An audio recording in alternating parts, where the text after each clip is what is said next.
On our newscast tonight, just hours before a Thursday deadline, U.S. President Barack Obama signs a budget bill into law, effectively ending a 16-day government shutdown and potentially disastrous debt default. The Seoul Cyberspace Conference 2013 is on, and even though the experts agree that Korea is an IT powerhouse, they also say the country still has some work to do before joining the upper echelons of cybersecurity.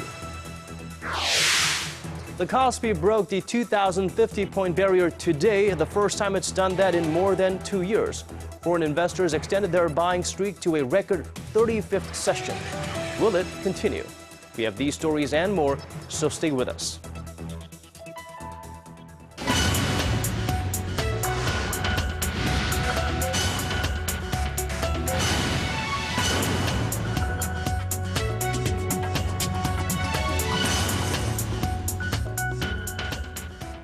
It is 5 a.m. in Washington, 3 p.m. in Laos, and 6 on a Thursday evening here in Seoul. Welcome to Early Edition at 6. I'm Moon Gon-young. And I'm Daniel Chen. Thank you for joining us. On the brink of disaster, with hope waning, political adversaries in the U.S. set aside their differences just in time. Right after shutting the U.S. government for 16 days and driving the nation toward the brink of default, a chastened Congress voted late Wednesday to reopen federal agencies, call hundreds of thousands of civil servants back to work, and raise the debt limit. Within hours, U.S. President Barack Obama signed the bipartisan deal to just avoid a historic default. Our Kim Hyun-ji starts us off. President Obama signed the budget bill into law early on Thursday, effectively ending a fiscal impasse that had brought the U.S. to the brink of what would have been a potentially disastrous debt default.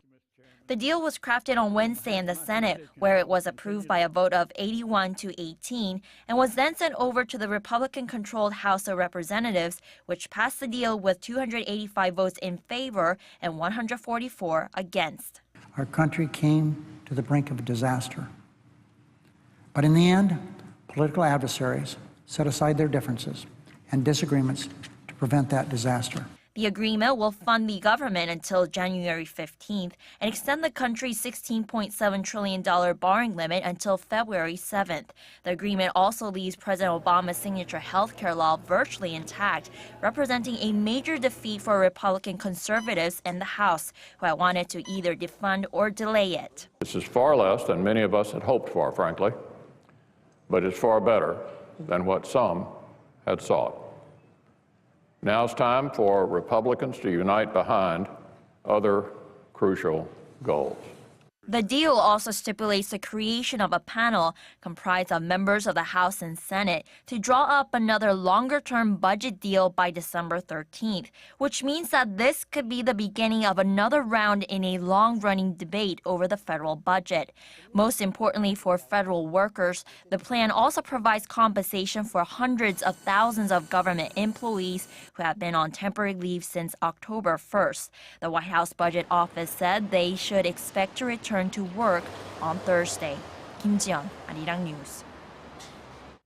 Meanwhile, on Korea's local bourse, foreign investors continued a buying streak for a 35th consecutive session this Thursday, as the nation's healthy financial condition has sparked an appetite for local equity assets. Now, this breaks the previous record streak set during the first quarter in 1998. Foreigners have now purchased more shares than they sold in every session since August 23rd this year, with their net buying amount hovering around 12 trillion won, roughly $11.2 billion during that period. And this accounts for 35% of the bourse's market capitalization. Meanwhile, Seoul shares finished the day 0.3% higher as U.S. lawmakers cut a last-minute deal to prevent a default and a partial government shutdown. The benchmark KOSPI closed up 6 points at 2040.6 after earlier hitting its highest level of the year to date at 2052.4. Meanwhile, the tech-heavy KOSDAQ finished trading in negative territory, while on the foreign exchange counter, the Korean currency closed stronger against the greenback at 1,064 won. 5 affiliates of the troubled Dongyang Group have been placed under court receivership as the group deals with a liquidity crisis that's left thousands of investors at risk for massive losses. The Seoul Central District Court accepted the applications for court receivership on Thursday and appointed chief restructuring officers to handle that case. Well, Korea's 38th largest conglomerate filed for bankruptcy protection for 5 of its units on September 30th and October 1st after the company failed to repay maturing short-term debts worth roughly $103 million. The group chairman Hyun Jae-hyun is currently the subject of a prosecutorial investigation for allegations of financial fraud. Hyun and group executives have been accused of issuing corporate bonds and commercial paper worth billions of won, allegedly knowing that the firm would not be able to repay the debt.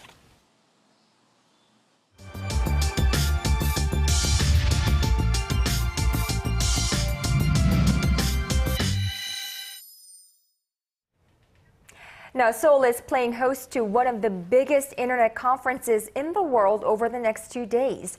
The Seoul Conference on Cyberspace kicked off earlier today and has brought together over 1,500 officials and experts from nearly 90 countries and 18 international organizations. President Park Geun-hye attended the opening ceremony this Thursday morning, where she called for international regulations to prevent cyber terrorism and to guarantee an open and secure cyberspace. 인터넷 환경이 발달할수록 개인정보 유출과 스팸, 악성 코드 유포를 비롯한 사이버 보안에 대한 위협도 갈수록 커지고 있습니다. 앞으로 사이버 공간의 개방성을 최대한 보장하면서도 이런 위험을 방지할 수 있도록 국제적 규범과 원칙을 함께 만들어 가야 합니다. Now, President Park also noted the digital divide between developed and developing nations and expressed hope that the participants at this year's Seoul Conference on Cyberspace come up with ways to boost the digital capacity of the developing world.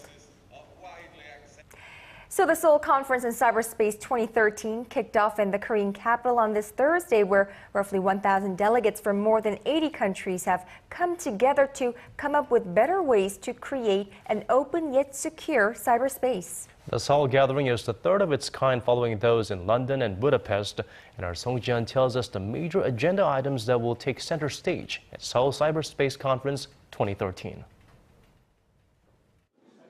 Cybersecurity is not the only matter being discussed during the Seoul Cyberspace Conference 2013. The main theme of this year's Cyberspace Conference is global prosperity for an open and secure cyberspace. Top of the agenda is economic growth and development for all in terms of internet economy. All economic transactions made and all activities done on the internet can be defined as being part of the internet economy. However, there is still no widely accepted measure to capture the extent of the entire internet economy. But many developed countries note the importance of establishing an international definition and the need to develop related policies. According to the OECD's Internet Economy Outlook 2012, the internet economy accounts for more than 8% of the national GDP in the UK and 7.3% in Korea.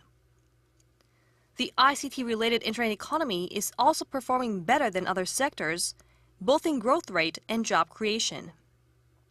In any country, connectivity and infrastructure are a must to spur the internet economy. About 70% of households in OECD member countries are connected to the internet, and Korea is atop the list at nearly 100%. As host of this year's conference, Korea is expected to provide its participants with know-how, and the main focus will be on devising means to share that knowledge with developing countries. Previous conferences were mostly led by developed Western countries, but this year's Seoul Conference provides an open discussion for all. Developing countries will also get a chance to participate and devise development models to practice. Participating countries will also cooperate to set up policy guidelines and solutions at the conference to integrate the internet into their economies in a way that will lead to economic growth. Song Ji-hyun, Arirang News. Digging deeper, getting to the bottom of stories that impact your life. Good head class to visit expert. Talking with you on air and online. connecting you with heroes and experts to help you understand the world's most pressing issues. News and current affairs at its best, with Moon Gun-young and Daniel Che on Early Edition at 6. Now shifting gears to the economy, Korean import prices rose by 2%. Now, Korea's power authorities announced Wednesday that control cables used in 2 nuclear reactors currently under construction have failed to pass quality control tests. Lawmakers on Thursday honed in on this issue during an audit of the nation's power authorities. Arirang News political correspondent Kim Hyun-ji reports. The Shingori nuclear reactors 3 and 4 were supposed to be operational by next August or September. But the new start date will now be pushed back by up to a year. Control cables supplied by JS Cable failed to pass quality assurance tests, which were conducted after power authorities received a tip in late April that fake test reports had been used in the reactors. The control cable is a device that sends a signal to the safety system in the event of an accident at the plant. The parts in question will have to be replaced, a process that is expected to take 6 months to 1 year. Reactors 3 and 4 at the Shingori plant have a capacity of 1.4 million kilowatts each. Experts say the postponement will create a more acute power shortage crisis next year compared to the one the country went through this past summer. Power authorities project the disqualification of Shingori control cables will cost the Korean economy some 3 trillion won, or $2.8 billion in damage per year. These new findings took center stage when the Parliamentary Committee for Science and Future Planning met for an audit of power authorities Thursday. We will be losing 1.4 million kilowatts in each of the Shingori units because they won't be complete. Are you working on countermeasures? Power authorities are working on them. The Japanese media reported that 40% of all nuclear power plant parts that Korea imports from Japan do not go through a safety inspection process, not even a check on related documents. Is this true? There are no safety checks. We at that time didn't have the authority to do a security check on the parts. The lawmakers also criticized the Nuclear Power Authority's tepid response after Japan announced that tons of radioactive water was leaking from the Fukushima power plant. They demanded that the Nuclear Safety and Security Commission do more to ensure nuclear safety, including conducting its own radioactivity tests on marine products from Japan. Kim Hyun-ji, Arirang News. Well, speaking of energy demand, despite growing interest in renewable energy resources, energy experts expect fossil fuels to remain the dominant source of energy for the foreseeable future. They say no other energy source in its current stage of development can substitute for fossil fuels. Our Kim Min-ji has the details. A new report shows fossil fuels such as oil and gas will still be widely used in 40 years from now. According to the World Energy Scenario unveiled at the 2013 World Energy Congress in Daegu this week, fossil fuels will account for more than half of the world's energy sources in 2050. This is because there is no alternative energy source that will be able to meet the soaring demand for electricity. Moreover, investments in renewable energy projects have slowed worldwide due to lingering economic uncertainties, and there have been mounting concerns over nuclear energy after the Fukushima disaster. Of course, the reality is that gas and coal mainly are dominant source of energy for the world, and they will remain a main part of the energy mix in the next future.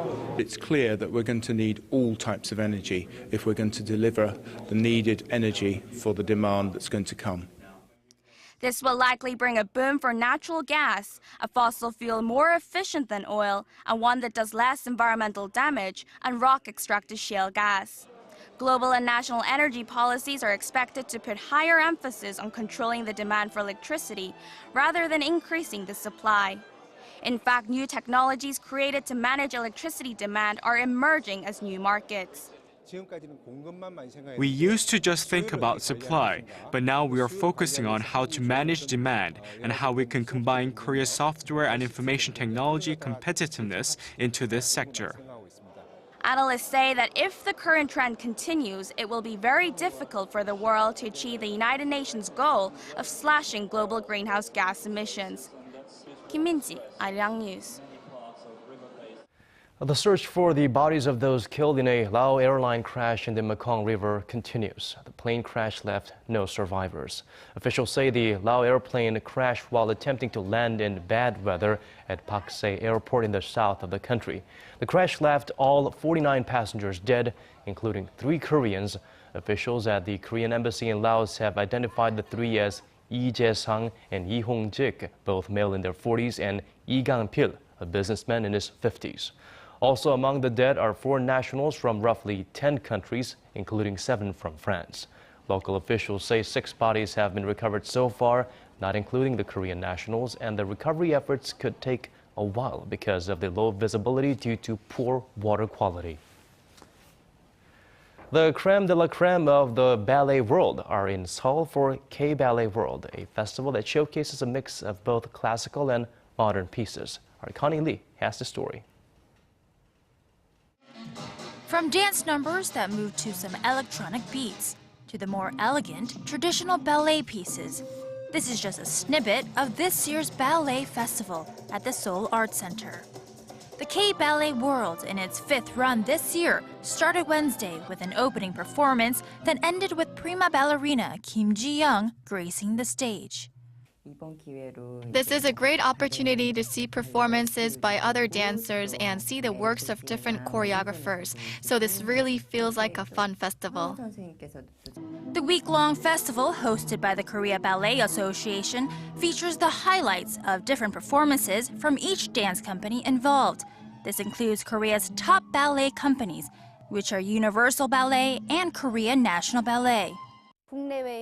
In one show, you can see performances by distinguished dance companies in Korea, as well as the works from choreographers from abroad. This festival is an opportunity for a unique experience. Dancers from Japan are also here, and German's Gautier Dance Company is ready to showcase some of its dynamic moves that is not often seen in traditional ballet. Gautier dance, you could expect that use humor. Humor is very special. Not many people use humor with dance, and also it's very athletic. So we're talking about tricks and lifting the women in ways that are not normally lifted in ballet. Upside down and crooked and very athletic. I think the Koreans will dig it. Yeah. The festival also features performances by Han Sung-woo, or the first Korean male dancer of the American Ballet Theater. Connie Lee, Arirang News. Now, governments and international businesses are only just waking up to the threats posed by a lack of cybersecurity. Sophisticated systems interconnecting across international borders are increasingly being targeted by cyber criminals, terrorist groups, and foreign governments as a way of stealing data, blackmailing, and virus attacks. Now, we've seen a few major cyber attacks on government databases as well as the nation's financial firms. And according to a report by a South Korean lawmaker just yesterday, North Korea's alleged cyber attacks against South Korea, notably the most recent wave of those which started on March 20th this year and ended on June 25th, they have cost the nation roughly $470 million. Now, so what exactly is cybersecurity and how can we tackle or counter cyber terrorism? For an expert's view, we're joined by Dr. Yoon Min Woo, Professor of Police Science and Security Studies at Korea-based Gachon University. Now, Professor Yoon, before we head further into our discussion, could you tell us a little bit about the concept of cyber warfare and how much of a range that it covers? Okay, here we have a totally different situation that mankind facing right now. Cyber is added into the mankind life as another space. This causes a significant problem. So when you talk about cyber warfare, it's a warfare in cyberspace, just like warfare in the air or warfare in the ocean. So we have to deal with 4-dimensional security problems today. So most people don't realize cyber warfare is kind of technical problem, but it is not technical problem. Actually, it's the problem, security problem in cyberspace. Cyberspace actually changes all these problems, so it causes new challenges. So mankind right now really, not really well figured out how we deal with this new phenomenon. Okay, let's now try to assess the level of cybersecurity here in the nation, here in Korea. Dr. Yoon, how does it compare with other nations around the world right now? Well, actually, we are more vulnerable because it's a pretty ironical situation. We have highly developed technological the infrastructure. It actually, helps people's life in cyberspace, but it actually increases vulnerability. I mean, when you look at the country like Somalia or North Korea or Afghanistan, their level of the information infrastructure is pretty low, so they are pretty safe in this sense. But if you look at the advanced countries like the U.S., and they actually increases level of cybersecurity in cyberspace. But here in Korea, we have highly advanced infrastructure, but our level of security is pretty, limited. Now, as we mentioned earlier in the segment, there has been a surge in cyber attacks, presumably from North Korea, on South Korean government bases and financial firms in recent days. What do you think is the reason behind this, and how can we counter these cyber threats? Well, the reason is pretty simple. I mean, North Korea needs money. I mean, they try to make money by any means. Any means includes criminal, method as well. So they actually, they have a long history of involvement in, drug trafficking and weapon trafficking. So simply cyber attack is another way to make money. I mean, it's pretty simple. But also, cybersecurity, I mean, for the North Koreans, it's their way of dealing arms race problem, because they have dilemma on arms race against South Korea and U.S. because, conventional arms race, they have no way to catch up with us. I mean, it costs a lot of money. Okay, Professor Yoon, you did touch upon the lopsided development in Korea's cyberspace. We do have the IT infrastructure and the advancements, but apparently we didn't do enough in terms of building up, fortifying the defenses. What is being done in Korea, or what can we do here to perhaps increase the forces of white hackers here in Korea? Well, actually, regardless of, white hackers or black hackers, we actually have, incorrect strategy right now. I mean, we are dealing with the cyber problem as a technical problem. So it's a technical area. We actually developed this kind of, technology to prevent cyber attack. It's not that simple because I touched the basic, problem in the beginning. I mean, cyber is added into another space in mankind life. Meaning is here, there's no, authority who can provide the security protection. That's the basic problem. So we have to actually approach the cybersecurity as, different perspective. I mean, I study crime, so crime is simply occurred when there's, motivated offenders and, suitable victims in the absence of guardians. But if you look at the cyberspace, there's a number of, a lot of motivated offenders, there are a lot of suitable victims, but there's no guardians. I mean, there's no police patrol, and there's no, security agencies monitoring.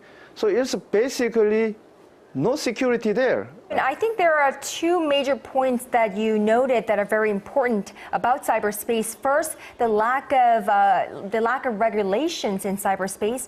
Two, lack of borders in cyberspace. So, do you think there needs to be some kind of a intergovernmental, international kind of regulations to better regulate cyberspace? Well, of course, we need a regulation. I mean, based on international agreement. But, you shouldn't be pretty naive on this. I mean, even though you have law and regulation, it doesn't mean it's going to be enforced, okay? We have to actually think about how we enforce the regulations and laws, okay? First, of course, in the first stage, we have to build up the regulation. That's the fact. But after the regulation, okay, we have to further think about how we enforce the regulation. So here we have to actually increase the level of intelligence monitoring and police watching over in the cybersecurity. Okay, Professor Yoon Min-woo, thank you for joining us and sharing us your insights and, of course, simplifying the matter at hand and how grave the situation it is here in cyberspace in Korea and around the world. Thank you so much.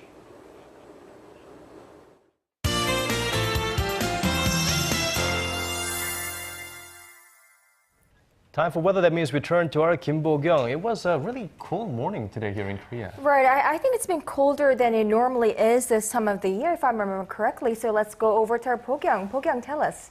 That's right, Kwon-young. Temperatures did drop. Temperatures in Gangwon province dipped below zero for 2 days in a row now, and it looks like tomorrow should hold more of the same. The average daytime high around the nation will hit 22 degrees. Now, slowly but gradually, we will get back to our average autumn numbers by Sunday. Moving on to tomorrow's forecast. Seoul drops to 8 degrees in the morning before reaching 21 in the afternoon. Meanwhile, cities down south peak in the low 20s. Moving on to other regions. Jeju starts off the morning at 15 degrees with a high of 20, and Mount Kumgang's morning low drops to -4 degrees, followed by a high of 11. That's all I have for you this hour, and I'll be back with more updates after 8. And that does it for us. Thank you for watching. And we hope to see you right back here, same time tomorrow. Good night.